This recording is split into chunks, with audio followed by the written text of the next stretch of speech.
Hello everyone, Joyce here. Welcome back to Joyce in Green. In today's episode, I'll be sharing with you some of the amazing results our 2-month Hoya cutting experiments has brought us with 5 different rooting media. Let's get started. All 5 cuttings were initially started with a 1-note 2-leaf cutting. Feel free to check my previous videos on how the experiment was set up. Let's get started. So first is the Lechuza Pon. Let's take a look at how it's rooted and let's see if there is any new growth. If you see closely from here, there is some new growth point developing, but the leaf is on the drier side, and when we are examining the roots, it is for sure rooted, but not as obvious as you can see. So the conclusion is, it's doable, but not with obvious results. Let's examine the second. This is in control soil. As you can see, the result is very exciting. There are literally a pair of new leaves growing out, and when we are examining the roots, you can see there's a lot of developed in between of those little beads, and I would say this is my top 2 choice. By examining closely, you can also say there is a new active growth point. Moving to the third, Fluval Stratum. Similar to the control soil, we have enough roots developed. But as you may already notice, there's some greenish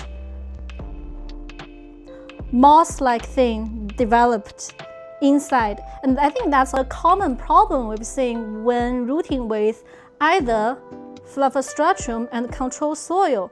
There might be other organics developing at the same time, but as long as it doesn't overgrow, I don't think that's a big problem. And by moving closer, you can also see there is a pair of new growths. See here on the little tip here.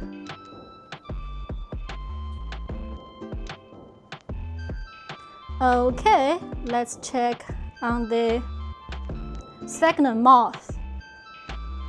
To my surprise, there is also a new growth coming with 2 little baby leaves, and it's normal when there are new leaves growing out as baby form. You cannot really see how the variegation is, but as it grows, when it reaches around 2/3 of the size to the adult leaves, you will gradually see the variegations.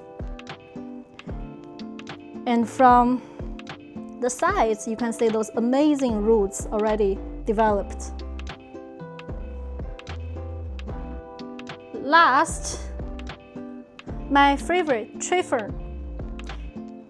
A lot of healthy roots has developed, and you cannot really see any greenish near the roots, which is a very healthy sign.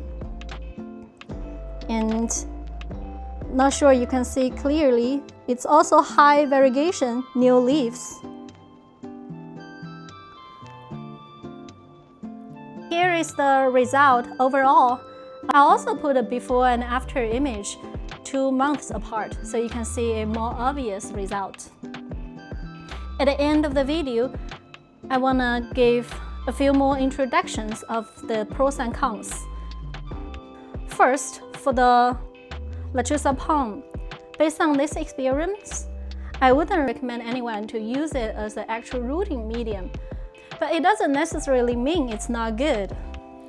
When there are enough roots developed by using this non-organic rooting medium, Lechuza Pon is still a very good semi-hydro option for those people who are tired of seeing bugs and pests developed on those more organic rooting medium. So I would still recommend that, especially when it's for more established plants. For example, Hoya, Alocasia, and Anthuriums. But for rooting, no.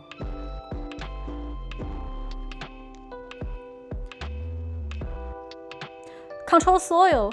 Initially, I prefer tree fern more than control soil, but now I think they are my top two, and I wouldn't say which one is better or worse.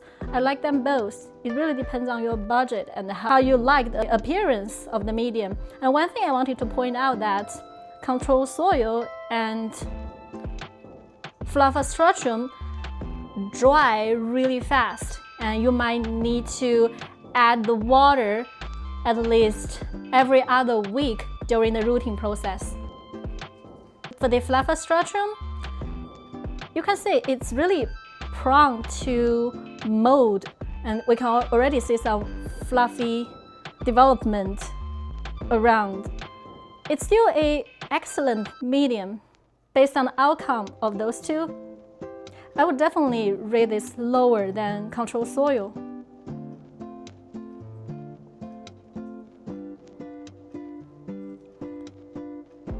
Then for the Sphagnum Moss, which actually surprised me how well it's rooted, and it's much more cheaper than tree fern. I would probably still to use this medium more often than I should, and it's so budget friendly. And I don't think I've ever really watered this medium in the past 2 months, maybe only once, so which is excellent. Last one, tree fern. I would say still use as caution. For tree fern, sometimes it's prone to pests because your plants loves organics, so pests too. And if you wanna avoid that or completely get rid of that, just keep monitoring closely to how they are. If you see any signs of pests, maybe sometimes it comes with the tree fern that you didn't know and it got activated when there's enough water, then always use any pesticides or hydrogen peroxide to kill them.